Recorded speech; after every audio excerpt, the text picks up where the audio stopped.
Chers bien-aimés, nous vous saluons dans le nom de notre Seigneur Jésus pour ce matin. Nous sommes là encore pour pouvoir parler de sa part. Et nous continuons toujours dans notre série sur le livre d'Apocalypse. Je pense finir aujourd'hui sur Apocalypse 13. Voilà pourquoi nous sommes là ce matin. Que le nom du Seigneur soit loué. Nous allons prendre nos Bibles dans le livre d'Apocalypse au chapitre 13 et je vais lire à partir du 11e verset. Puis je vis monter de la mer une autre bête. Elle avait des cornes semblables à celles d'un agneau et elle parlait comme un dragon. Elle exerce tout le pouvoir de la première bête en sa présence et elle fait que la terre et ses habitants se prosternent devant la première bête, dont la blessure mortelle a été guérie. Elle opère de grands signes jusqu'à faire descendre le feu du ciel sur la terre, à la vue des hommes. Elle séduit les habitants de la terre par des signes qui lui fit donner d'opérer devant la bête, en disant aux habitants de la terre de faire une image de la bête qui a été blessée par l'épée et qui a survécu. Il lui fut donné d'animer l'image de la bête, afin que l'image de la bête parle et fasse mettre à mort tous ceux qui ne prosterneraient pas devant l'image de la bête. Elle fait que tous les hommes, que tous, les petits, les grands, les riches, les pauvres, les hommes libres, les esclaves, reçoivent une marque sur la main droite ou sur le front, et que nul ne puisse acheter ni vendre sans avoir la marque, le nom de la bête ou les chiffres de son nom. C'est ici la sagesse, que celui qui a de l'intelligence calcule les chiffres de la bête, car c'est un chiffre d'âme. Et son chiffre est 666. Tendre Père, nous te bénissons ce matin. Merci pour ce moment de partage où ta grâce nous fait encore approcher de toi. Nous voulons nous remettre à toi, Seigneur, et nous demandons ton action au milieu de nous. Cher Saint-Esprit, glorifie la parole, glorifie les Pères et glorifie Jésus au milieu de nous. Nous demandons au Père par le Saint-Esprit au nom de Jésus. Amen. Chers bien-aimés, nous sommes toujours dans notre étude sur le livre d'Apocalypse et la fois dernière, dans notre étude précédente, nous avons parlé de la bête qui monte, de la terre. Et nous avons, par la grâce de Dieu, essayé d'aller un peu en profondeur, de voir un peu l'activité, la fonction, le rôle que doit jouer la bête qui doit monter de la terre. Et comme je l'avais dit précédemment, au premier verset, nous avons vu, il y a une bête qui monte de la mer, et à partir du 11e verset, il y a une seconde bête qui monte de la terre. La première bête avait été blessée, et par la deuxième bête, son image a été réanimée, et par rapport à ces miracles qui feraient que les hommes soient admiratifs de cette bête, cette deuxième bête qui ressuscite, il va jusqu'au point de faire descendre les feux du ciel. Et je me rappelle encore de fait pasteur Jacques Verneau qui disait le fait de faire descendre le feu du ciel, bon, on attend à l'arrivée de l'Antéchrist, mais ces faits, nous les vivons déjà à notre temps.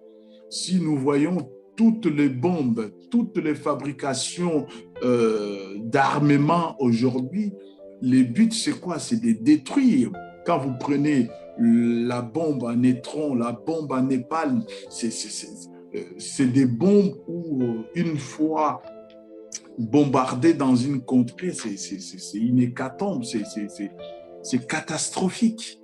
Et je disais, ça, ce n'est qu'une illustration. Ça, ce n'est qu'une illustration, parce que pendant la grande tribulation, tout le monde se mettra d'accord.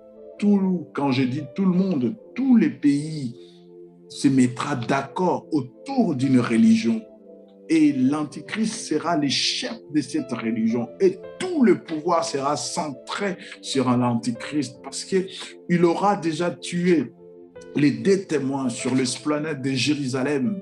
Et il aura les médias à son compte. Il y aura la communication, il y aura tout le voie de communication à son compte. Et il fera propager, il fera la propagande de la première bête. Et par lui, la première bête revivra.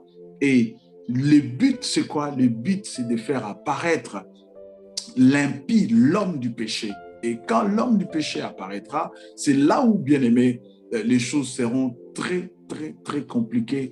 Il ira, à obliger les gens aussi à prendre sur eux. Comme je l'avais dit la fois dernière, bien aimé, lorsque nous lisons Apocalypse, ou nous entendons les gens parler d'Apocalypse 13, ils nous parlent seulement du chiffre ou de la marque. Mais ici, disons dans le verset 17, la Bible dit « Et que nul ne puisse acheter ni vendre sans avoir la marque, virgule, le nom de la bête ou les chiffres de son nom. » Donc, ne vous attendez pas que les choses se feront de façon comme on l'attend, avec sur nos fronts 666 et sur le bras droit 666. Non, c'est des systèmes en fait. C'est des systèmes. C'est des systèmes qui seront mis en place. Et vous le savez comme moi, que ce soit l'Antéchrist, que ce soit la bête, que ce soit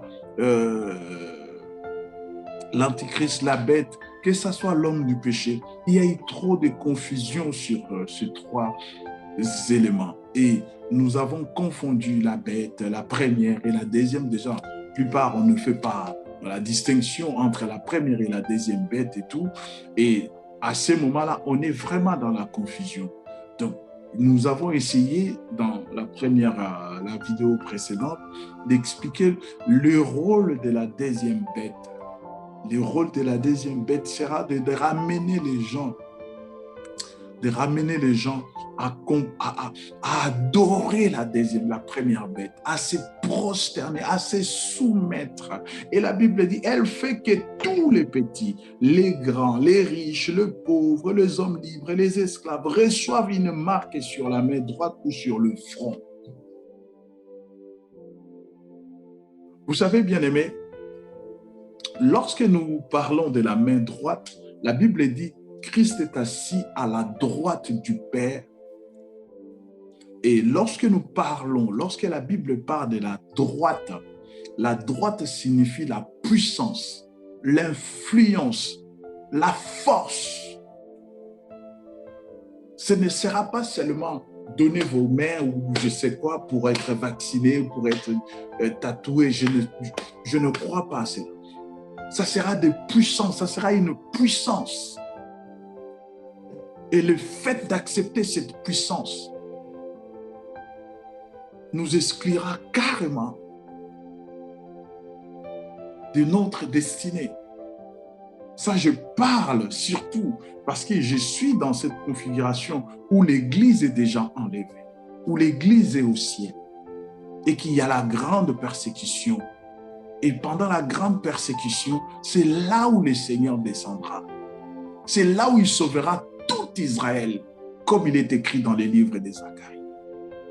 Et c'est là où ceux qui n'auront pas préféré leur vie jusqu'à craindre la mort, ils vont résister à cause du sang de l'agneau et à cause de leur témoignage.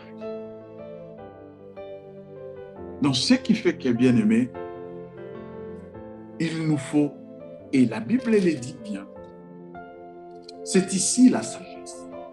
Et celui qui a de l'intelligence, qu'il calcule. La Bible nous appelle à la réflexion. La Bible nous appelle à faire des calculs. Et nous allons le voir un peu plus loin. Avant notre ère, avant notre temps, avant nous, il y a eu nos frères. Ils ont essayé par le moyen de comprendre, par leur moyen aussi de comprendre qui était vraiment cet antichrist, comment il serait, quand est-ce qu'il viendra, il apparaîtra comment, il sera, son aspect sera comment et tout et tout. Et à partir de ces moments-là, bien-aimés, nous allons comprendre que les choses ne vont pas évoluer comme nous l'avons souvent entendu. Vous savez, les empereurs romains, je suis au verset 16. La Bible dit, elle fit que tous les petits, les grands, les riches, les libres, les esclaves reçoivent une marque sur la main droite ou sur leur front et que personne ne puisse acheter ni vendre sans avoir la marque de la bête ou le nombre des sons. Et vous savez, les empereurs romains marquaient leurs soldats et leurs esclaves au front. Il y a même un film qui passe là, je crois, sur la 6. J'ai un ami à moi, depuis, il aimait bien ces films. Et quand je lisais, je préparais ce message, je pensais à lui. Je disais, les empereurs romains, ils marquaient leurs esclaves, ils marquaient leurs soldats, ils marquaient leur élite, leurs militaires. Au temps de l'Antichrist, les hommes porteront au front une marque qui sera soit la marque de la bête sur ses adorateurs, soit la marque de Christ sur ses saints. Donc, vous voyez, la Bible dit, le Saint-Esprit est le sceau, est la marque, est l'empreinte de Dieu sur nous. Lorsque nous venons à Christ, le Seigneur, il fait de sorte que nous soyons marqués par son sceau. Nous soyons marqués. Et vous conviendrez avec moi, cette marque n'est pas frontale. On ne la voit pas, mais nous croyons. Et lorsque nous sommes marqués, en nous qui sommes nés de nouveau, nous voyons comment nos vies changent. Nous voyons comment nous marchons avec Christ. Nous voyons comment notre mentalité change. Parce que Christ nous a marqués de son empreinte. Et cela arrivera de même. Et je me souviens avoir entendu un témoignage d'un sorcier il y a longtemps qui dit que ceux qui sont en Christ, lorsque vous les voyez, ils sont marqués. Ils ont une marque. On ne les touche même pas, on passe loin. Et ce sera pareil. Car Dieu aura ordonné à son ange d'imprimer les sceaux de Dieu. Et ces signes, j'aimerais que nous lisons, ce signe sera solennel. Ça sera un engagement solennel que Dieu prend pour protéger son peuple.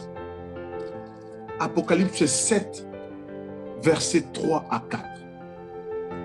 Ne touchez pas à la terre, ni à la mer, ni aux arbres, jusqu'à ce que nous ayons marqué du sceau le front des serviteurs de notre Dieu. Et j'ai entendu le nombre de ceux qui avaient été marqués du sceau,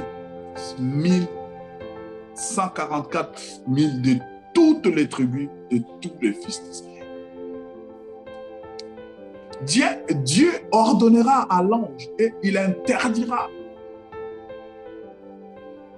Voilà pourquoi, bien-aimé, il est aberrant, absurde de croire que le diable peut venir dans la vie d'un enfant de Dieu, faire tout ce qu'il veut, nous mettre tout ce qu'il veut, nous amener partout où il veut.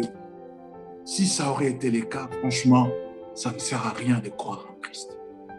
Parce que lorsque nous étions esclaves du péché, il faisait de nous tout ce qu'il voulait.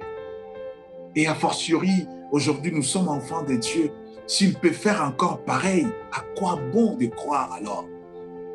Pourquoi Christ est-il mort à la croix? S'il faudrait que nous puissions nous construire notre protection, nous puissions forger notre protection, alors que la Bible nous dit que l'ange campe autour de nous, nous protège du danger, et Dieu nous garde dans le creux de sa main. Et devant Dieu, nous sommes comme la prunelle de son œil.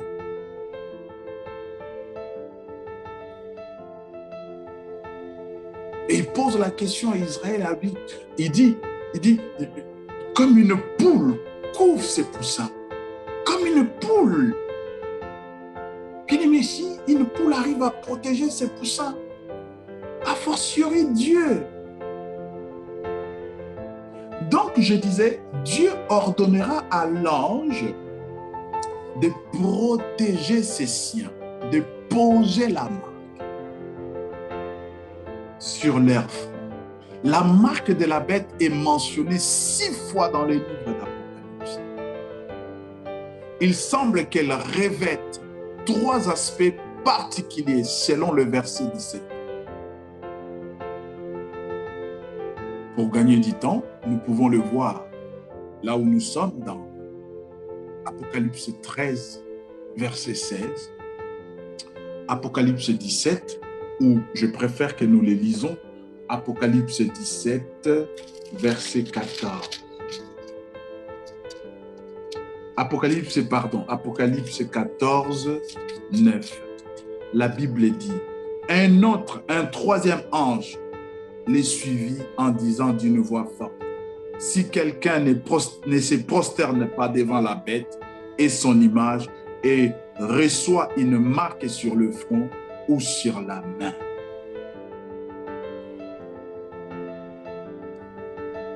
La suite, il boira lui aussi du vin de la fureur de Dieu, versé sans mélange dans la coupe de la colère. Il sera tourmenté dans le feu et le soufre devant les saints anges et devant l'agneau.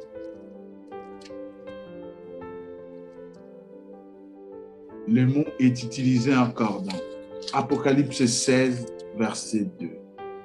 Les premières parties, et versa sa coupe sur la terre. Un ulcère malin et douloureux atteignit les hommes qui avaient la marque de la bête et qui se prosternaient devant son image. Et pour 19, Apocalypse 19, nous sommes au verset 20. Apocalypse 19, 20. Et la bête fit prise, et avec elle les faux prophètes qui avaient opéré devant elle les signes par lesquels ils avaient séduit ceux qui avaient reçu la marque de sa bête et qui se prosternaient devant son image. Tous deux furent jetés vivants dans le temps de feu où brûlent les soufres. Apocalypse 20, verset 4. Je vis des trônes, à ceux qui s'y assirent, fit donner le pouvoir de juger, et je vis les âmes de ceux qui étaient morts sous la hache à cause du témoignage de Jésus et de la parole de Dieu, et de ceux qui ne s'étaient pas prosternés devant la bête ni devant son image, et qui n'avaient pas reçu la marque sur le front ni sur la main. Ils rêvèrent à la vie et ils régnèrent avec Jésus-Christ pendant 1000 ans.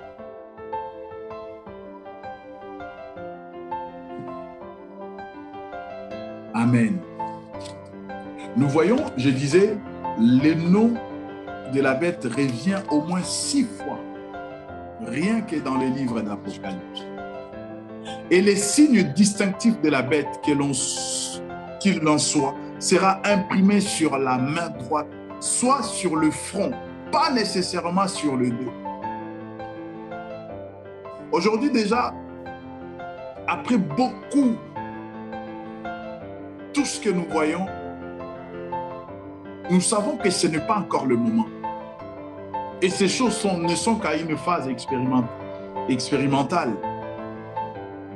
Et il arrivera à un moment donné, ça ne sera plus l'expérimentation, ça sera une norme. Aujourd'hui, partout, même ici, bon, en France, je n'ai pas entendu, mais en Europe, dans la Scandinavie, je crois la Suède, la Finlande par là, mais c'est certain, c'est la Suède.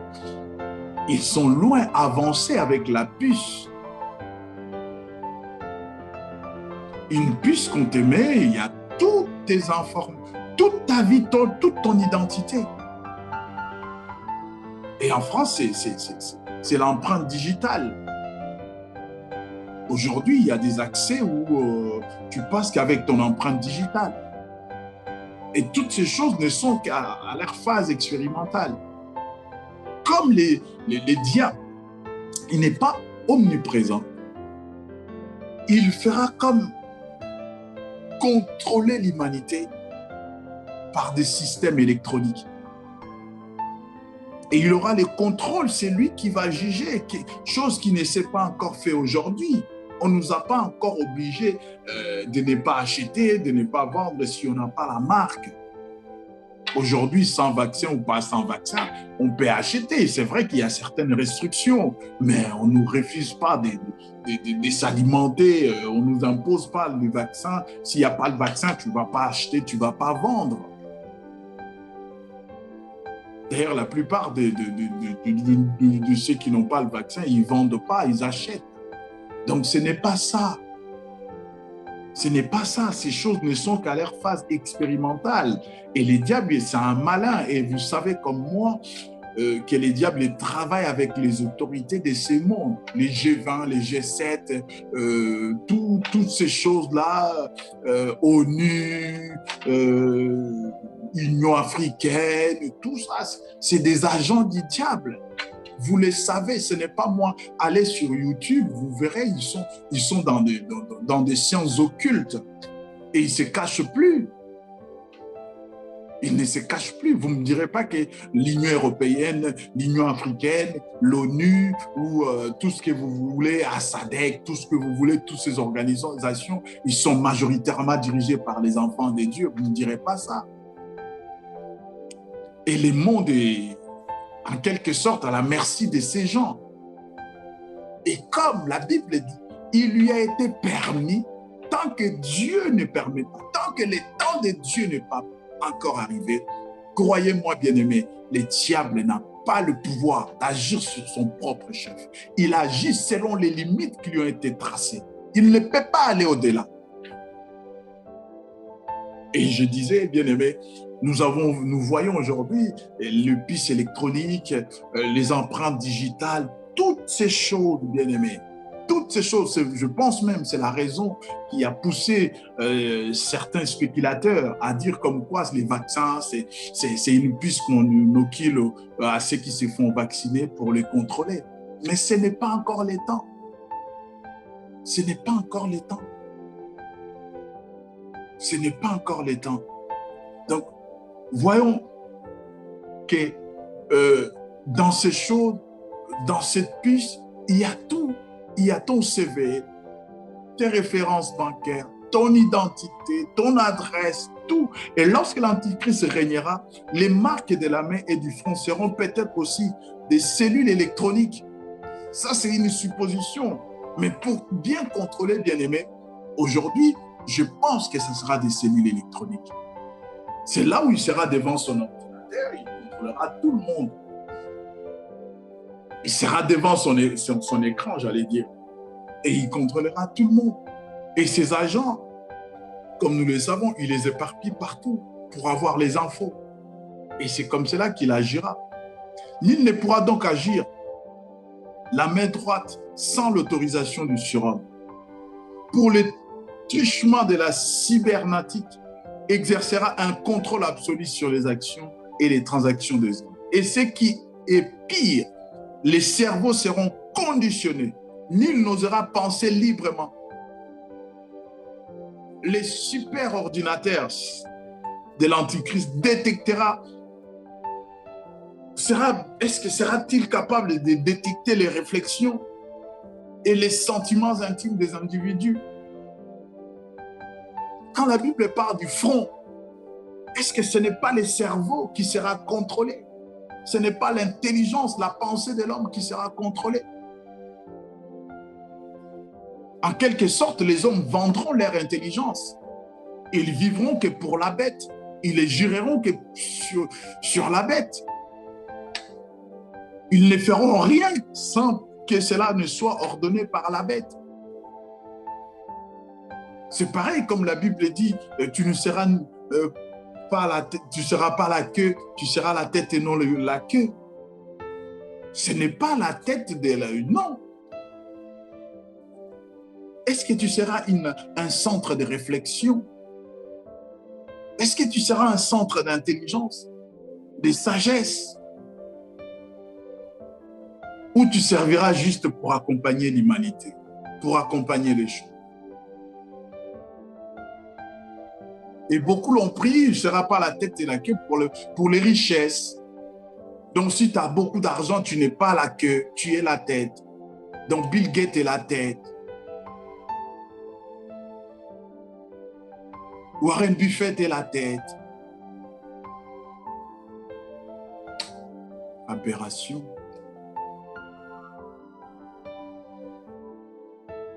Ainsi, les sujets du royaume universel de Satan ne raisonneront que selon les schémas imposés.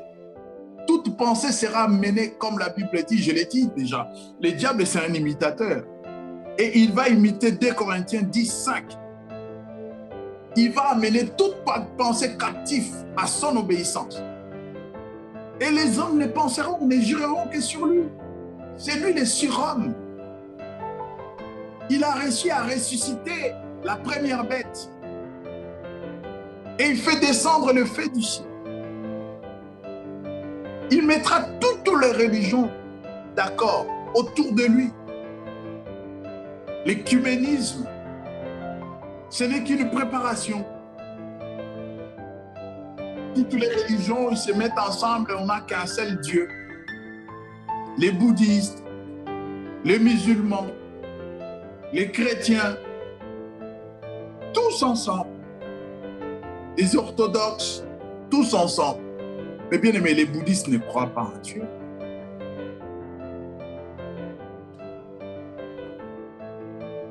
Les musulmans ne croient pas au salut par la grâce, par Jésus. Ce n'est pas notre sujet.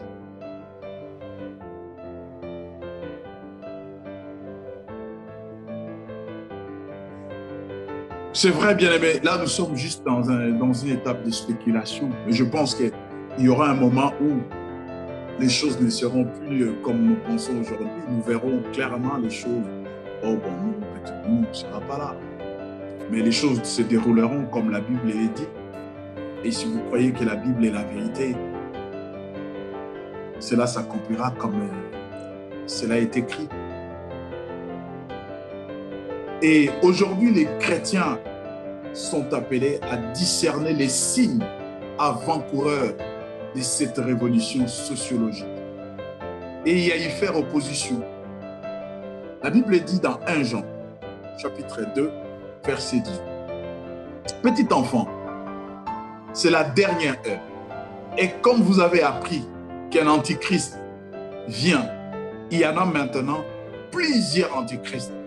Par là, nous connaissons que c'est la dernière heure. Allons-nous nous laisser comme ça? Parce que nous attendons un antichrist. Mais Jean dit, petit enfant, c'est la dernière heure. Et comme vous avez appris qu'un antéchrist viendra, aujourd'hui, il n'y en a pas qu'un. Plusieurs. Par là, nous connaissons que c'est la dernière heure.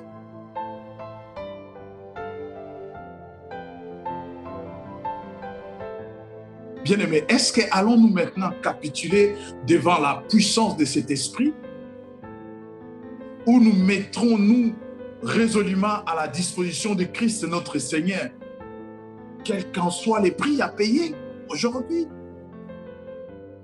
Dans ce que nous voyons aujourd'hui, cette préparation.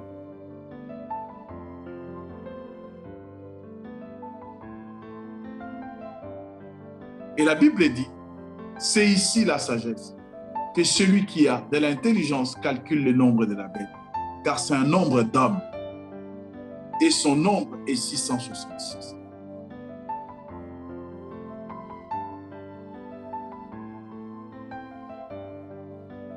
Et bien aimé, face à ces choses, le Seigneur nous dit, il dit, c'est ici la sagesse. C'est un mystère.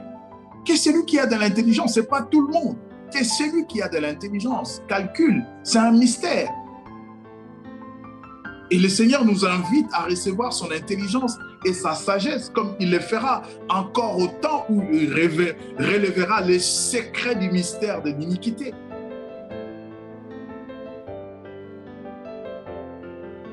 Nous en avons besoin en particulier pour être mis en garde contre les spéculations prophétiques dont les commentateurs, dont beaucoup de pasteurs, beaucoup d'hommes de Dieu, beaucoup d'enfants de Dieu ont entouré et entourent encore le nombre 666. Et je pense que le Seigneur le savait, que ce nombre allait faire couler beaucoup d'encre. Et au travers de ces nombres, je vais lire rapidement Apocalypse 17, verset 9. Apocalypse 17, verset 9. Que dit la Bible? Il faut ici l'intelligence. Il faut ici l'intelligence qui a de la sagesse. Les 7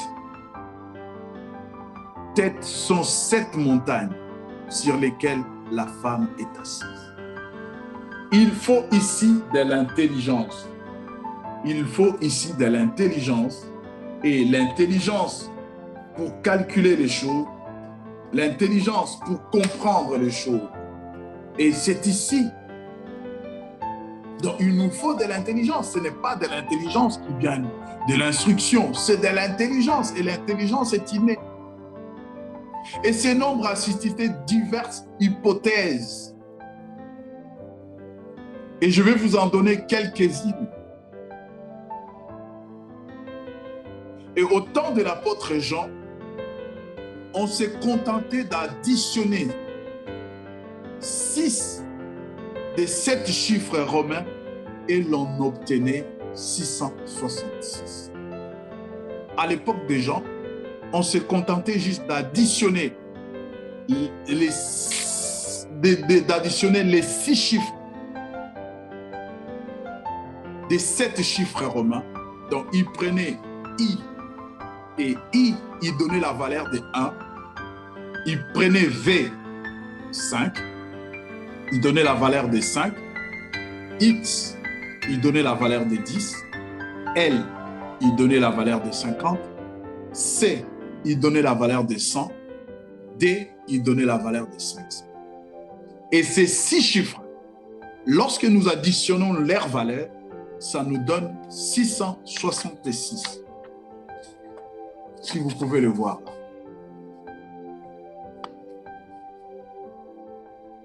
I égale à 1, V égale à 5, X égale à 10, L égale à 50, C égale à 100, D égale à 500. Si vous additionnez, ça vous donne 666. Et on déduisait, alors que l'Antichrist devait être l'un des empereurs romains. Et pour les contemporains des gens, l'Antichrist serait l'un des empereurs romains. Et à la fin du 1er siècle, beaucoup pensaient que c'était Néron.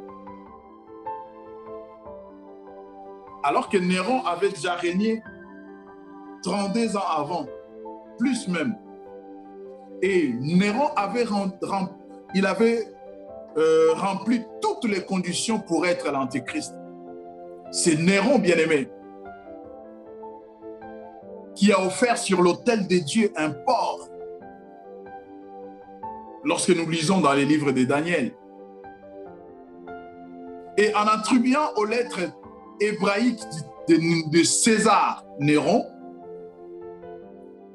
leur valeur numérique donne 666. C'est-à-dire,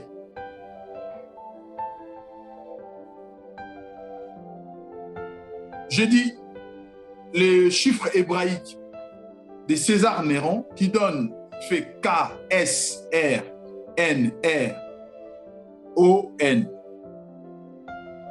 À K, on donne la valeur de 100. À S, on donne la valeur de 60. À R, on donne la valeur de 200. À N, on donne la valeur de 50. R encore, on donne la valeur de 200. À O, on donne la valeur de 6. Et à N, on donne la valeur de 50. Ce qui nous fait 666. Si vous pouvez voir là.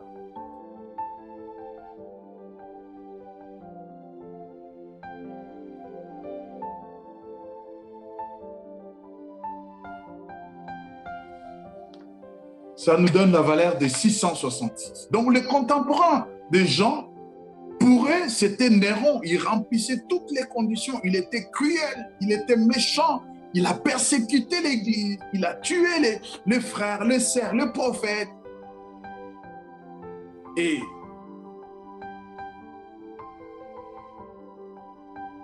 dans une autre époque, il régnait au début du IIe siècle. Il constatait qu'en additionnant la valeur numérique des lettres grecques formant les mots latéinos, les mots latins en langue grecque, on obtenait aussi 666. Pour lui, l'Antéchrist devait donc surgir du monde latin. Et ce serait vraisemblablement les derniers empereurs romains. Ça n'a pas été le cas. Et lorsque nous sommes dans les années 40, dans pas longtemps, les gens ont pensé aussi que l'Antéchrist, c'était Hitler. Lorsqu'on calcule la valeur numérique du nom de Hitler en utilisant les codes suivants, au chiffre A, on donne la valeur de 100. Au chiffre B, on donne la valeur de 101, etc. À partir de A, on donne la valeur de 100 jusqu'à Z, 126. Donc, si nous prenons Hitler, H, 7e lettre d'alphabet, ça nous fait 107. I, 8e lettre d'alphabet, ça nous fait 108. T, 19e lettre d'alphabet, ça nous fait 119. L, 11e lettre d'alphabet, ça nous fait 111. E, 4e lettre d'alphabet, ça nous fait 104. R, 17e lettre d'alphabet, ça nous fait 117. Et lorsque nous additionnons 107, 108, 119, 111, 104, 117, ça nous fait 666.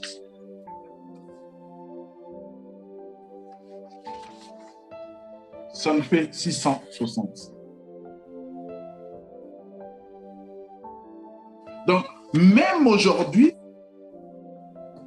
il y a certaines personnes qui voient en Hitler comme l'Antichrist. Mais Jean chapitre 1, verset 2, Jean 1, 2 nous dit comme quoi, petit enfant,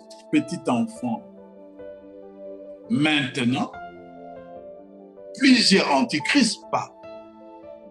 Par là, nous connaissons que c'est la dernière ère. Et lorsque nous prenons aussi les noms antéchrist en utilisant un code plus simple, à la lettre A, on donne la valeur de 1.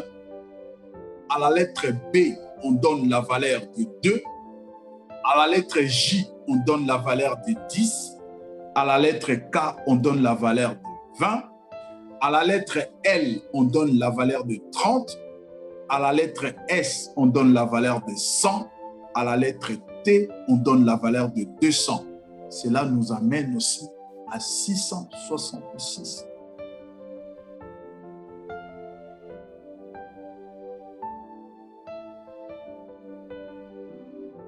Bien aimé, j'aimerais que nous notions une chose. La Bible dit, notons enfin que la bête est mentionnée 36 fois dans les livres d'Apocalypse. Et certains spéculateurs ont fait remarquer que 36 est le carré de 6. Or, si l'on additionne tous les nombres de 1 à 36, on parvient aussi à 666.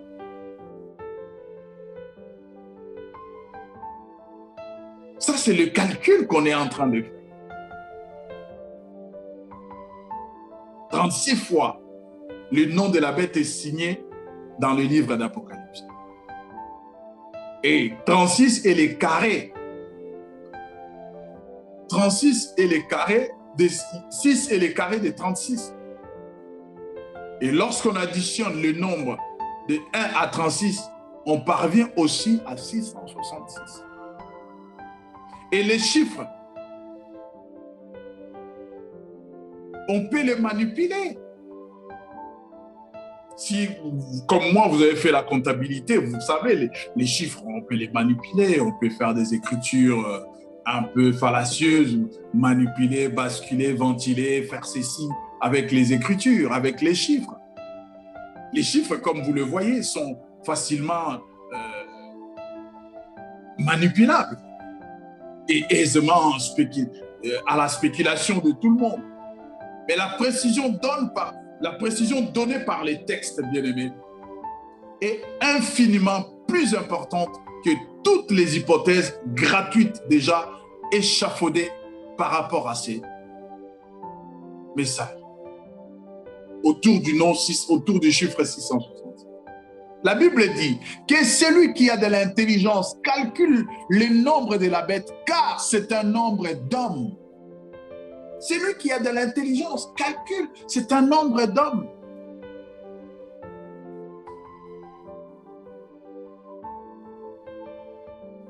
Comme nous, vous l'avez déjà dit, nous l'avons déjà dit. Les chiffres 3, c'est les chiffres des dieux, les chiffres de la perfection, la divinité. Et les chiffres 7, c'est les chiffres de la perfection divine, de la perfection des dieux. Et les chiffres 6, c'est les chiffres de l'homme. L'homme a été créé le 6e jour. Et Dieu a dit que l'homme travaillera 6e jour. 6 tourne autour de l'homme. Pharaon prit 600 chars. 6 est là pour suivre les enfants d'Israël. Goliath mesurait 6 coudées. Et un autre vaillant Philistin, avait 6 orteils.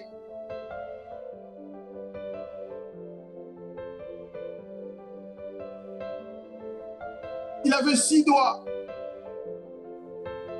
à chaque main. Il avait 6 orteils. Et la Bible dit qu'il fallait monter 6 degrés pour accéder au trône de Salomon. La Bible dit que ce roi fit des boucliers de 600 cycles. Je vous donnerai des références des versets.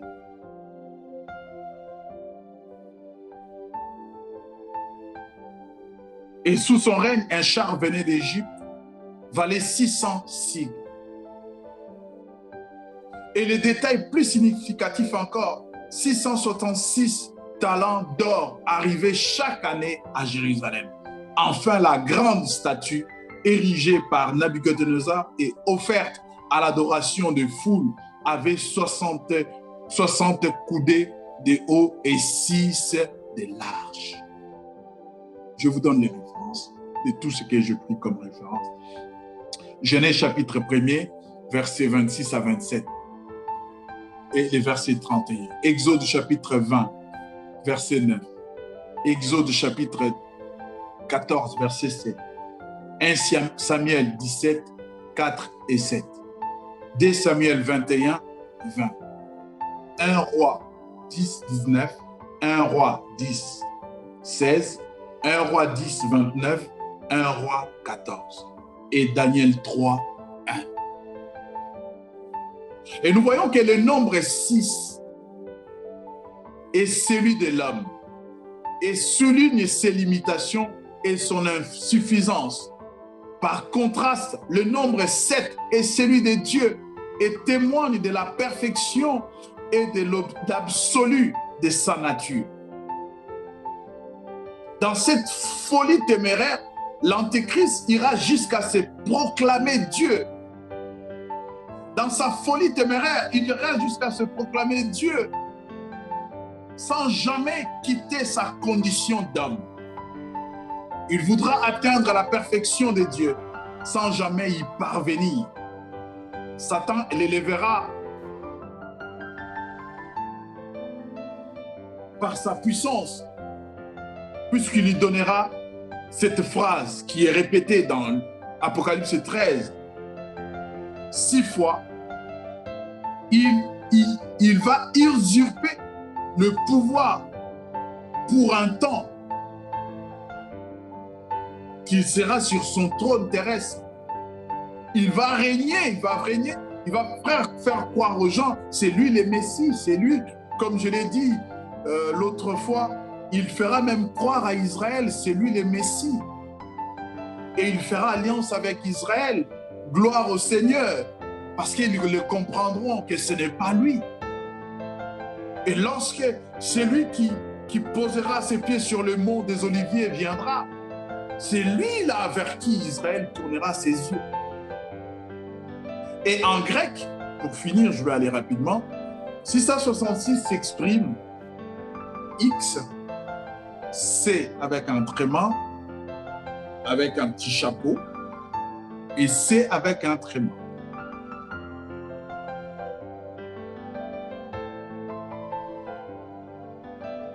Et la marque de la bête, pardon, je disais, sur le front, rappellera la fragilité de l'homme manifestée jusque dans son éphémère triomphe et qui constate avec la pleine suffisance de Dieu dans sa puissance éternelle. Et cette marque s'exprime, ça s'écrit en grec par X, C avec un tréma, avec un chapeau, et C avec un tréma qui fait CH-X-S. Or, le nom de Jésus, dans certains manuscrits, s'écrit sous la forme d'abréviation X et C avec tréma, qui veut dire CH-S, où seuls les premiers et dernières lettres sont conservées dans le nombre 666. C'est comme si on avait glissé entre les deux lettres exprimant le nom de Christ en abrégé, une lettre centrale qui, elle, symbolise la puissance de l'homme, la valeur numérique du C avec tréma, avec un petit trait au-dessus. Sa valeur numérique est 60. Et 10 multiplié par, si nous prenons 10, soit 10 multiplié par 6, qui nous donne 60. La valeur numérique de cette lettre en grec. Et cette lettre C, avec un tréma, avec un petit chapeau, apparaît donc un peu comme symbole de la bête. Celui qu'on rajoute celui qu'on fait, on met au milieu pour faire diversion, pour faire comme.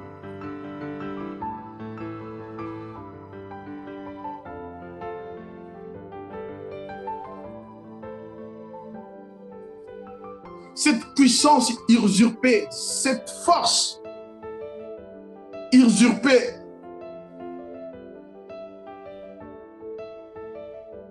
et la bête signalera son intention.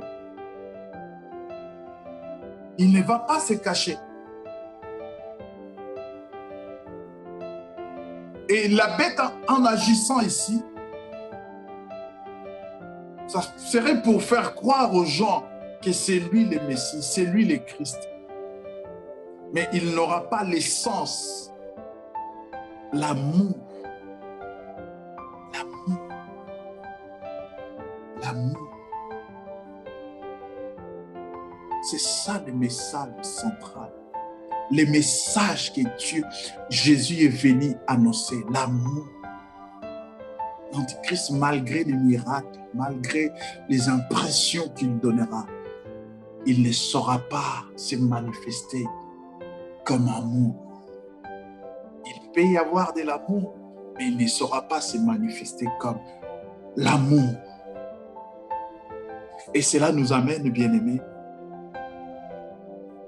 à dire que ça sera juste une illusion.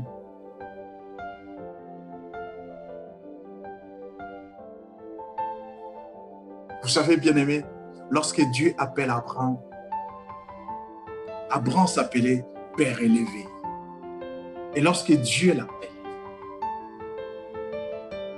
et quand Dieu les bénit, voilà pourquoi je voudrais dire à quelqu'un, c'est la bénédiction de l'Éternel qui enrichit. Et elle a enrichi Abraham. Abraham avait tout. Lisez les Écritures. Abraham, il avait des bêtes. Il avait des hommes. Il avait tout. C'était un berger. Mais la Bible dit, Dieu a dit à Abraham, tu ne t'appelleras plus Abraham. Il a pris la lettre centrale de son nom. Il a fait entrer dans Abraham. Et Abraham est devenu Abraham. Je voudrais appeler quelqu'un à faire entrer Dieu dans son cœur. Et le fait de faire entrer Dieu dans ton cœur te changera. Ne va pas changer ton nom.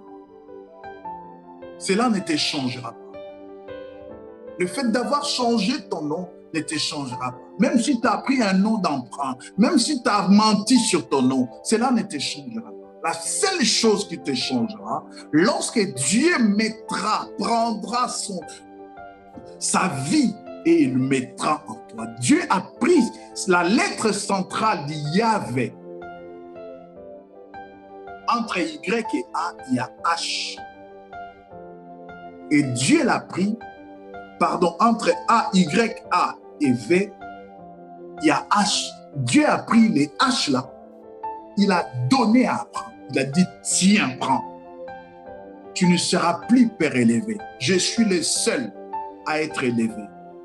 Et toi, tu seras le père d'une multitude. Voyez les contrastes? C'est pareil que fera l'ennemi.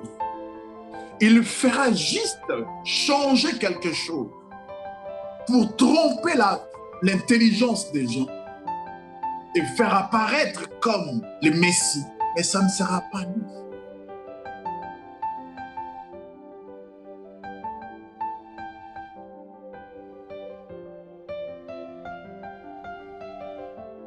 Et bien aimé, lorsque Dieu fait entrer les haches dans Abraham, ces changements, c'était une étape importante dans la vie d'Abraham. La Bible dit, car Abraham, âgé de 100 ans, a reçu la capacité d'engendrer. Ne désespère pas encore. Ce n'est pas encore fini.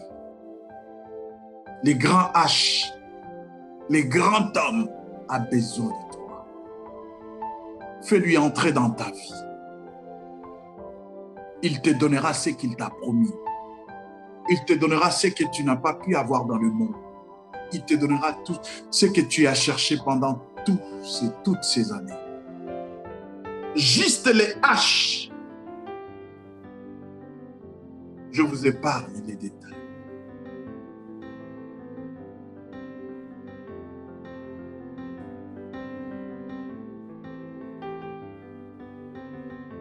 Bien-aimés, de toute évidence, et nonobstant, les spéculations autour du nombre 666, l'Antéchrist prétendra pouvoir,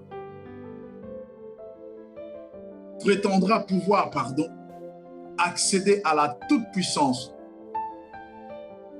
au moment où le faux prophète lui a ouvert les portes du temple de Dieu. Il voudra se proclamer Dieu, mais il ne sera pas. Parce que celui qui est Dieu est jaloux de son trône. Il ne le permettra pas.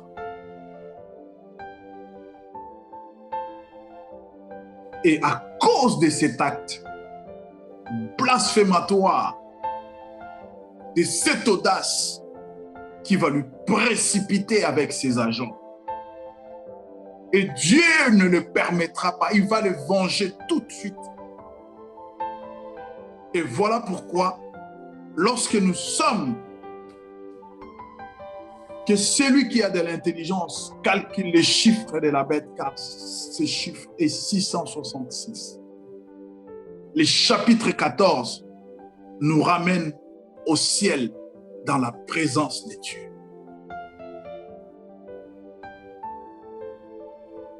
Nous avons fini avec Apocalypse 13. Si vous avez des questions, posez-les dans les commentaires. Mais je voudrais dire à quelqu'un, les ténèbres ne régnera pas toujours sur la surface de la terre. Pour ceux qui souffrent, le salut viendra de l'Éternel. Le salut viendra de notre Dieu. Alors, préparons-nous, premier enlèvement. Ne prenons pas les risques de vivre le temps de la persécution. Préparons-nous, car le Seigneur nous aime et il veut que nous puissions y être avec lui. Chapitre 14 nous amène dans la présence de ces dieux qui nous a promis de ne pas nous abandonner, de ne pas nous délaisser. Que le Seigneur nous bénisse abondamment. Papa, bénis tes enfants.